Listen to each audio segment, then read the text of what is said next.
दोस्तों नमस्कार। जो लोग ऑप्शंस में ट्रेड करते हैं उनके लिए एक्सपायरी का दिन बहुत ही उत्सुकता भरा और महत्वपूर्ण दिन होता है। क्यों? क्योंकि उस दिन मार्केट के अंदर वोलाटिलिटी रहती है और मोमेंटम रहता है, जो कि एक ऑप्शन ट्रेडर के लिए बहुत ही इंपॉर्टेंट है। अभी तक लोग हफ्ते में एक एक्सपायरी का मजा उठा पाते थे, जो लोग निफ्टी और बैंक निफ्टी में ट्रेड करते थे।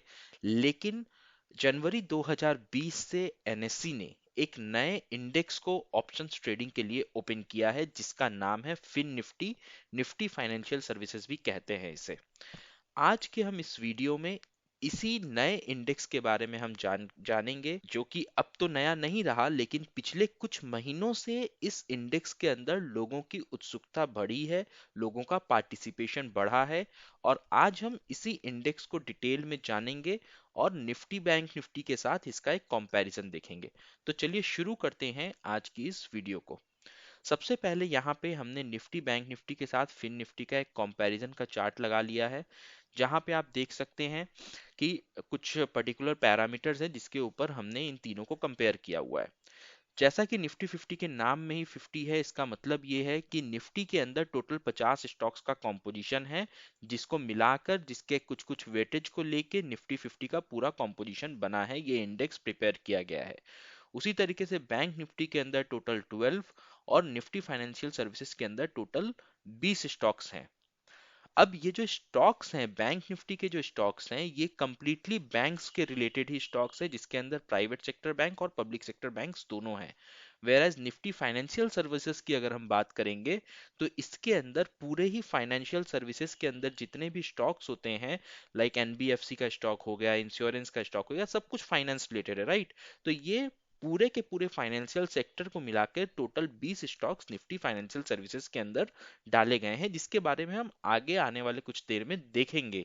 इन पूरे 20 स्टॉक्स का क्या कॉम्पोजिशन है, क्या वेटेज है, इन सारी चीजों को हम समझेंगे आगे।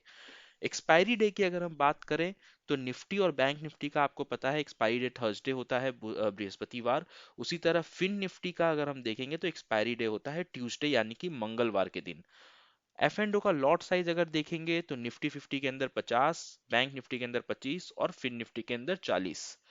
एवरेज वॉल्यूम की अगर हम बात करें तो ये एक बहुत ही इंपॉर्टेंट पैरामीटर है। जैसा कि हमने आपको बताया था कि फाइनेंस निफ्टी जो है, Nifty financial services fin Nifty जिसे कहते हैं, वो जनवरी 2020 में इसके ऊपर ऑप्शन ट्रेडिंग शुरू हुई थी, और पिछले कुछ महीनों में लोगों के बीच ये चर्चित हो रहा है और लोग इसके अंदर पार्टिसिपेशन शुरू कर रहे हैं। तो इन तीनों में अगर आप देखेंगे तो फिन निफ्टी के अंदर जो वॉल्यूम है पिछले 3 महीने का एवरेज, वो सबसे कम है 7.8 करोड़। वहीं अगर बैंक निफ्टी की वॉल्यूम देखें तो 25 करोड़ है। लेकिन निफ्टी 50 की वॉल्यूम अगर देखेंगे तो इनसे कई गुना ज्यादा 23,100 करोड़ की वॉल्यूम निफ्टी 50 के अंदर है। इसका कारण क्या है? कि निफ्टी 50 के अंदर जो स्टॉक्स हैं वो across the sector, IT sector से हैं, फिनेंस सेक्टर से हैं, उसके बाद मेटल सेक्टर से हैं, एफएमसीजी से हैं, मतलब अक्रॉस द सेक्टर को लेके मिला के निफ्टी 50 का इंडेक्स तैयार किया गया है। Whereas bank Nifty and Nifty financial services एक कॉन्सेंट्रेटेड सेक्टर है, जिसमें बैंक निफ्टी के अंदर सिर्फ बैंकिंग स्टॉक्स हैं, whereas Nifty financial services के अंदर पूरे के पूरे फाइनेंस सेक्टर का स्टॉक्स हैं। तो इसलिए ये दोनों थोड़े कॉन्सेंट्रेटेड हैं।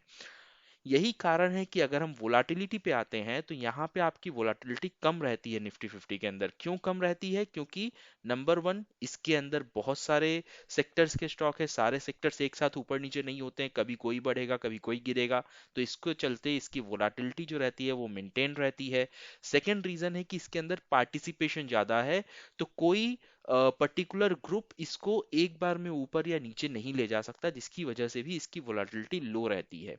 बैंक निफ्टी की अगर हम बात करें तो बैंक निफ्टी में अगर आप देखोगे सबसे कम स्टॉक्स होते हैं, और यही कारण है कि इसकी वोलाटिलिटी भी सबसे ज्यादा होती है। क्यों? क्योंकि इसके अंदर सिर्फ 12 स्टॉक्स हैं, सिर्फ बैंक्स के स्टॉक्स हैं। तो बैंक्स जिधर ऊपर नीचे निकलेंगे उसकी मूवमेंट उसी तरीके से चेंज होती रहेगी, इस वजह से बैंक निफ्टी की वोलाटिलिटी भी ज्यादा है।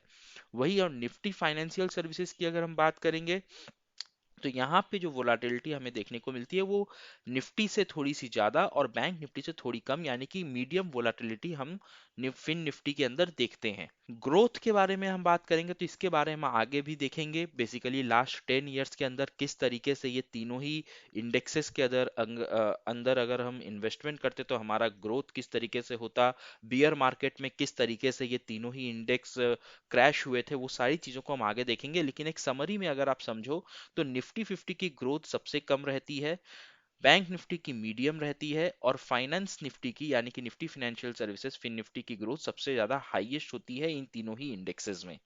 चलिए अब एक एक करके इन सारे पैरामीटर्स को हम आगे के कुछ सेकेंड्स में देखेंगे। सबसे पहले आप देखिए फिन निफ्टी का जो कॉम्पोजिशन हुआ है वो कैसे हुआ है। जैसा मैंने आपको बताया कि फाइनेंस सेक्टर के मेनली सारे ही बड़ी कंपनीज के स्टॉक्स को कॉम्प्राइज करके फिन निफ्टी के इंडेक्स को बनाया गया है। सो टोटल 20 स्टॉक्स है इसके अंदर, जिसके अंदर आपके बैंकिंग के stocks H D F C, ICICI, housing finance जैसे कि H D F C, NBFC जैसे Bajaj finance, Cholamandalam finance, Shriram transport, insurance जैसे कि Bajaj Finserv, ICICI prudential, then HDFC life insurance, SBI life insurance, AMC जैसे कि एचडीएफसी एएमसी, और कुछ अदर फाइनेंशियल इंस्टीट्यूशंस जैसे कि आपके पिरामिल हो गया, आरईसी हो गया, पावर फाइनेंस कॉरपोरेशन हो गया। ये सारे सेक्टर्स को, ये सारी कंपनीज के स्टॉक्स को मिला के हमारा फिन निफ्टी का पूरा कॉम्पोजिशन हुआ है।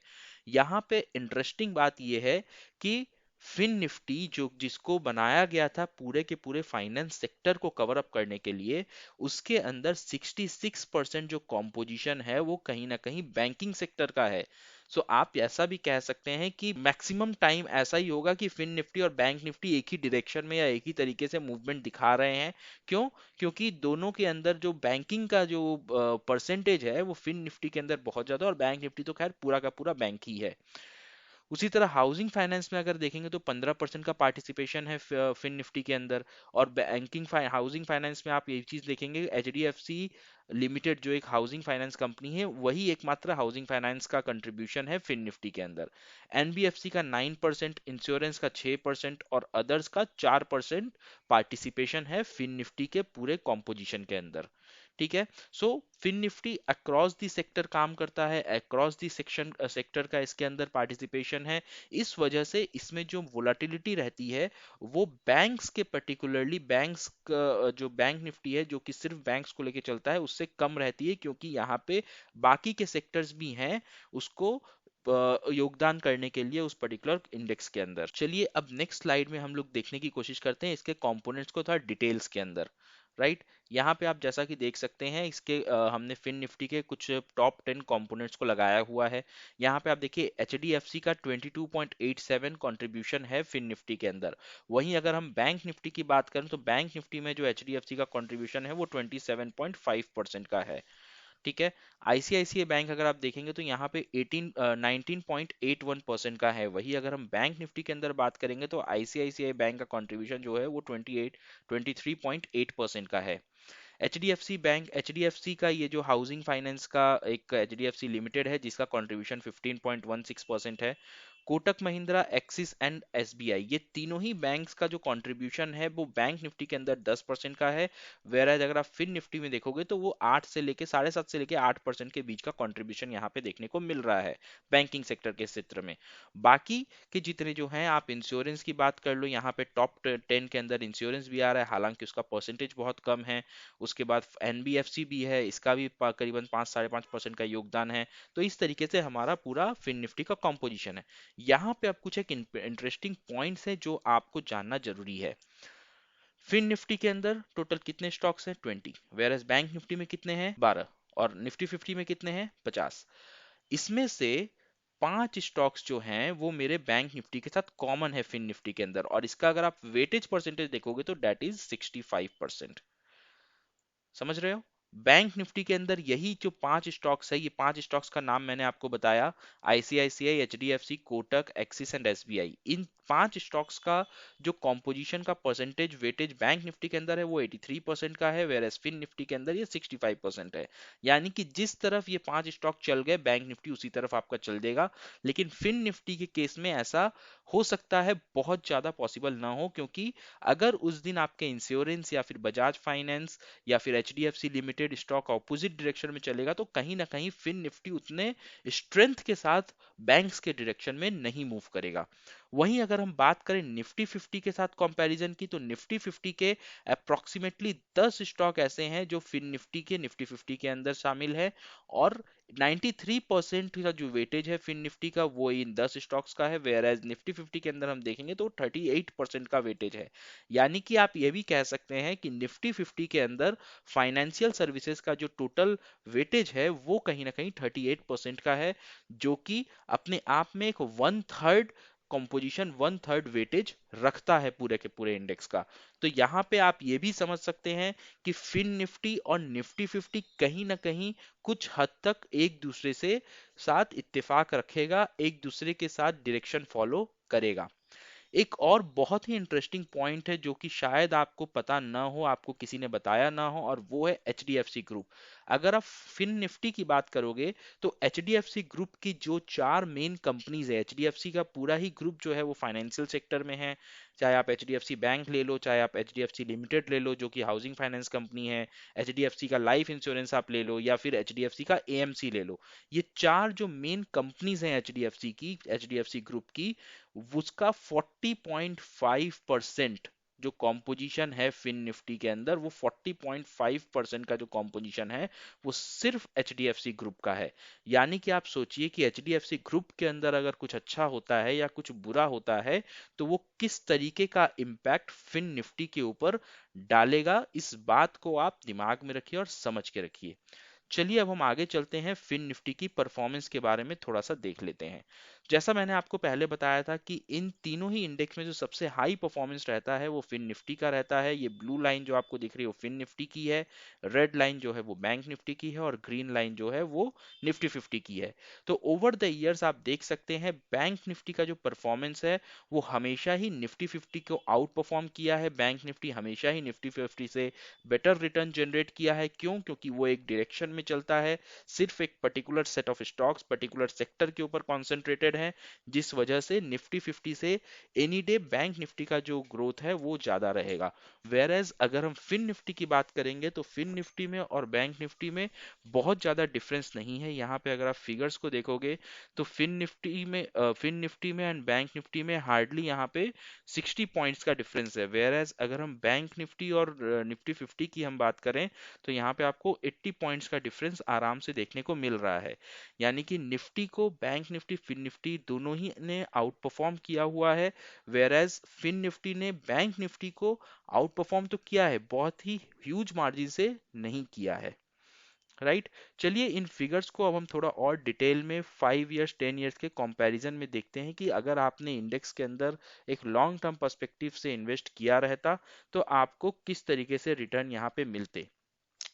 सबसे पहले आप एब्सोल्यूट रिटर्न को, आप सीएजीआर को भी देख सकते हो, मोटा मोटी आपको सेम ही रिजल्ट मिलेंगे। तो चलिए हम लोग सीएजीआर को लेके आगे बढ़ते हैं। सो यहाँ पे अगर आप 1 ईयर का सीएजीआर देखोगे तो आपको यहाँ पे दिखेगा कि निफ्टी 50, बैंक निफ्टी और फाइनेंशियल सर्विसेज में सबसे ज्यादा रिटर्न आपको बैंक निफ्टी ने दिया है 62.3% का। वेयर एज 2 इयर्स के अगर आप बात करोगे तो यहाँ पे निफ्टी 50 का रिटर्न हाईएस्ट है इन तीनों ही इंडेक्सेस में। 3 इयर्स की बात करोगे तो यहाँ पे निफ्टी फाइनेंशियल सर्विसेज यानी कि फिन निफ्टी, 5 इयर्स और 10 इयर्स में भी आपको फिन निफ्टी का रिटर्न ज्यादा बेटर देखने को मिलेगा। यानी कि लॉन्ग टर्म पर्सपेक्टिव अगर आप देखोगे तो फिन निफ्टी का परफॉर्मेंस बहुत ही अच्छा रहा है। वेयर एज कभी कभी किसी साल में किसी पीरियड में बैंक निफ्टी ने अच्छा परफॉर्म किया है, जैसे कि 1 ईयर में, और 2 इयर्स के अंदर निफ्टी 50 ने अच्छा परफॉर्म किया हुआ है। लेकिन अगर आप लॉन्ग टर्म पर्सपेक्टिव से इन्वेस्ट करना चाहते हो किसी इंडेक्स के अंदर तो फिन निफ्टी आपके लिए एक इंपॉर्टेंट, एक अच्छा चॉइस हो सकता है। यहाँ पे अब बहुत सारे लोगों के दिमाग में ये भी सवाल आएगा कि हम लोग फिन निफ्टी के अंदर फ्यूचर्स में ट्रेड करना जानते हैं, ऑप्शंस में ट्रेड करना जानते हैं, लेकिन अगर हम 5-10 इयर्स के लिए इसके अंदर इन्वेस्ट करना चाहें तो हम कैसे कर सकते हैं? क्या हमें फिन निफ्टी के जो इंडिविजुअल कंपोनेंट्स हैं उसके अंदर इन्वेस्ट करना पड़ेगा? तो इसका एक और सॉल्यूशन है, वो है ईटीएफ, जिसको आप इंडेक्स म्यूचुअल फंड के भी थ्रू आप जा सकते हैं और एक्सचेंज ट्रेडेड फंड के थ्रू भी आप यहाँ पे जा सकते हैं। इंडेक्स म्यूचुअल फंड जो होता है वो मेनली म्यूचुअल फंड से आप जैसे इन्वेस्ट करते हो उस तरीके से होगा, किसी भी प्लेटफॉर्म के थ्रू या किसी ब्रोकर के थ्रू आप करते हो। By the way mutual fund को आपको कभी किसी ब्रोकर के थ्रू इन्वेस्ट नहीं करना चाहिए, कुछ कुछ उसमें लॉसेज होते हैं, उसके बारे में अगर आप चाहोगे तो हम एक डिटेल वीडियो आपके लिए बना देंगे, कमेंट सेक्शन में बता देना।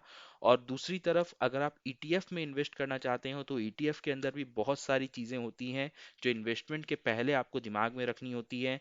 तो अगर आप चाहते हो कि हम ईटीएफ के ऊपर भी एक डिटेल्ड वीडियो बना के आपको ये बताएं कि किस तरीके से आप लॉन्ग टर्म में इन्वेस्ट कर सकते हो, ईटीएफ के माध्यम से इंडेक्स के अंदर इन्वेस्ट कर सकते हो, और फिन निफ्टी जिसके अंदर आपको दिख रहा है पास्ट परफॉर्मेंस इतना अच्छा रहा है लॉन्ग टर्म पर्सपेक्टिव, तो वहां पे आप किस तरीके से इन्वेस्ट करके एक वेल्थ जनरेशन के फॉर्मेट को फॉलो कर सकते हो, वेल्थ जनरेशन के रास्ते पे निकल सकते हो, उसके बारे में अगर आपको वीडियो चाहिए तो जस्ट कमेंट बॉक्स में लिख देना ईटीएफ, तो हम लोग उसके ऊपर भी एक वीडियो बना के आपके लिए लाइव कर देंगे यहाँ पे। ठीक है। नेक्स्ट चीज है बियरिश मार्केट के अंदर ड्रॉडाउन। हमने अभी तक ग्रोथ देखा, लेकिन वहीं पे हम लोग को ये भी जानना जरूरी है कि अगर मार्केट बियरिश टर्न होता है तो वहां पे आपको fin Nifty, Nifty 50 and financial services किस तरीके से रिएक्ट करते हैं। सो वहां पे जैसा मैंने आपको बताया निफ्टी सबसे कम वोलाटाइल होती है, whereas fin Nifty and bank Nifty ज्यादा वोलाटाइल होते हैं। इन दोनों के कंपैरिजन में बैंक निफ्टी का वोलाटिलिटी ज्यादा होता है। तो मार्केट अगर कभी भी रिएक्ट करता है तो आप देखो यहाँ पे मैंने 6 बियरिश मार्केट का एग्जांपल लिया हुआ है, 2015 से 16 मार्च फरवरी के बीच में, अक्टूबर दिसंबर 16, जनवरी टू मार्च 18, सितंबर टू अक्टूबर 18, जुलाई टू सितंबर 19 एंड फरवरी टू मार्च 20। ये आपका कोरोना पीरियड था। सो इस पीरियड के अंदर जब भी मार्केट ने बियरिश मूवमेंट शो किया था तो वहां पे आपको यहाँ पे देखने को मिलेगा out of 5 times bank Nifty 50 ने हमेशा कम ड्रॉडाउन यहाँ पे दिखाया हुआ है। बाकी के जो दो इंडेक्सेस है उसने निफ्टी 50 से ज्यादा डाउनसाइड मूवमेंट यहाँ पे दिखाई थी। वेयर एज अगर आप बैंक निफ्टी की बात करोगे तो out of 6 total 4 bar bank Nifty ने इन तीनों ही इंडेक्स में सबसे ज्यादा करेक्शन यहाँ पे दिखाई हुई है। टोटल 4 बार बैंक निफ्टी ने हाईएस्ट करेक्शन दिखाया है। सो उस तरीके से भी आप कह सकते हो कि फाइनेंशियल सर्विसेज जो कि फिर निफ्टी आप कह सकते हो, ये एक high growth high performing index है और low risk in comparison to bank Nifty भी आप इसे कह सकते हो। ऑब्वियसली निफ्टी के कंपेयर में आपको रिटर्न अच्छा मिल रहा है तो आपका रिस्क भी थोड़ा हाई रहेगा। So at the end of the day अगर आप इन तीनों इंडेक्स में से किसी एक इंडेक्स के ऊपर किसी लॉन्ग टर्म के पर्सपेक्टिव से अगर आप इन्वेस्ट करना चाहते हो, ईटीएफ के पर्सपेक्टिव में आप ईटीएफ में जाके इन्वेस्ट करना चाहते हो, तो financial services, Nifty financial services will be the best option for you. तो ये था हमारा आज का डिस्कशन। अगर आपको ये वीडियो एनालिसिस पसंद आई तो इस वीडियो को लाइक करिएगा, हमारे चैनल को सब्सक्राइब करिएगा, और अगर कुछ भी डाउट हो, कुछ कमेंट करना चाहते हो तो आप यहाँ पे कमेंट बॉक्स में यूट्यूब में हमें बताइए। और अगर आपको ईटीएफ के ऊपर और म्यूचुअल फंड्स के ऊपर एक डिटेल्ड वीडियो चाहिए तो उसके लिए भी आप कमेंट बॉक्स में ETF and mutual fund type कीजिए, जितने रिस्पॉन्सेज आएंगे उस हिसाब से हम आपके लिए वीडियो रिलीज करेंगे। सो चलिए, thank you so much for watching the video. मिलते हैं अगले वीडियो में, तब तक अपना बहुत ख्याल रखिए, सुरक्षित रहिए। जय हिंद, जय भारत।